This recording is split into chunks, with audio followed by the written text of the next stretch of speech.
Hello everyone, and welcome back to my studio, which is also my car, which is where I review books because it's nice and quiet. Today I'm going to be reviewing Sacred Britannia by Miranda Aldhouse-Green. The subtitle here is The Gods and Rituals of Roman Britain. So I'm really interested in the way that Roman beliefs kind of mixed with the natives' beliefs as they expanded their empire, and I thought this book would be a really great addition or way to expand my knowledge. This book is definitely not a high-level overview of the Roman Empire or the Roman Empire's beliefs or religions or cults or gods. This is kind of a little bit deeper of a dive, and it's a lot more focused. So as it says here, this is very specifically regarding Roman Britain and the play between the natives' beliefs and the Romans' beliefs and kind of how they came together and the way the people would have perceived things or practiced things in that time in this very specific area. So this is definitely for someone who has a little bit of knowledge of the Roman Empire. I think the book kind of assumes that you have a cursory knowledge of this. This is not a high-level overview of religion in Rome. We're going to start at the very basics and walk you through everything. This is a little bit more detailed. I think that if you don't have that knowledge, this book, you can definitely still read it. You just might have to stop and maybe look things up as you go to make sure you fully understand it.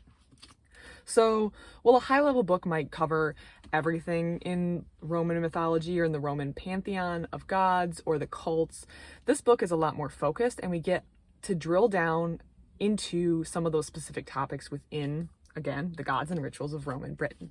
So this book is a lot about that interplay between the kind of official or the sanctioned Roman gods or cults and the natives' personal beliefs or the gods that they had.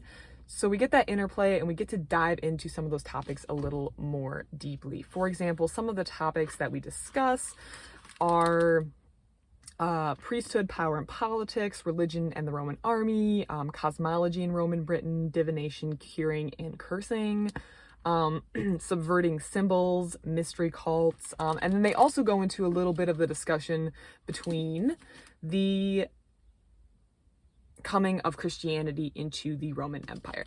So this book was very, very interesting, but each topic that Miranda Aldhouse-Green is covering, you could also go even further in. And that's why I think this would be a great start if you're interested in some of the stuff, to read through this book and then find the sections that interest you the most, and then use the bibliography in the back to kind of find additional books that you can read to kind of dive into those topics that were most interesting to you. So some of the topics that were most interesting to me were religion and the Roman army. So I really enjoyed this whole chapter about how the army, which was there to take control of this province, brought stuff to the island. And also the army wasn't just,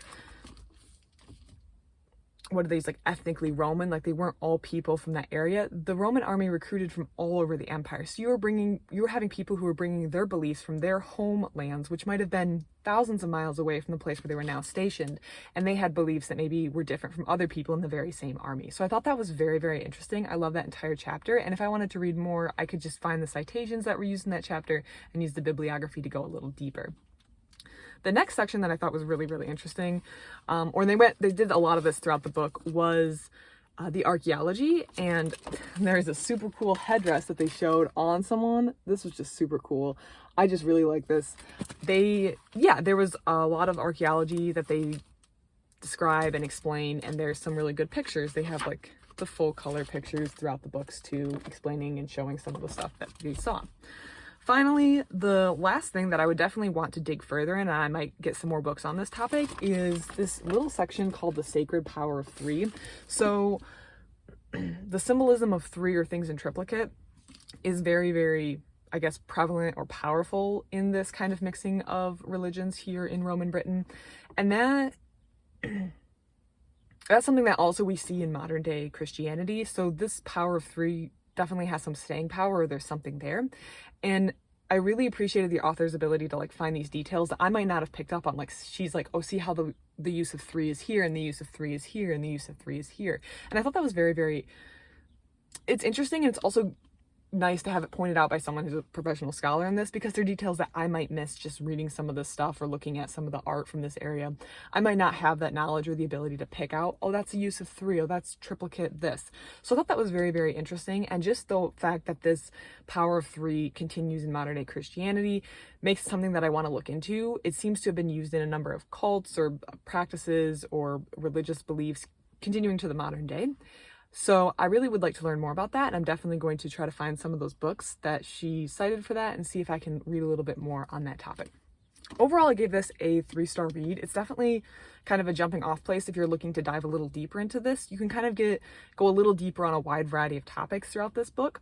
This is a little bit more academic, I should say. Don't expect to sit down and breeze through it like you might breeze through a 250-page novel. This is around 250 pages, 220 something, but it's definitely going to take a little bit more time to digest and work through because it has that academic feel to it. But I don't want to discourage anyone from reading it. It's definitely accessible. It's just not a fun little romance novel or crime novel, which might be easily digestible and you could breeze through in an afternoon. So if you're looking to go deeper on, just some of the mythology, religious practices, etc. of Rome and Britain, I would recommend this book. I really, really liked it. I enjoyed it. And I think you might too, especially if you're looking to go deeper on this topic. I hope everyone has a great rest of your day.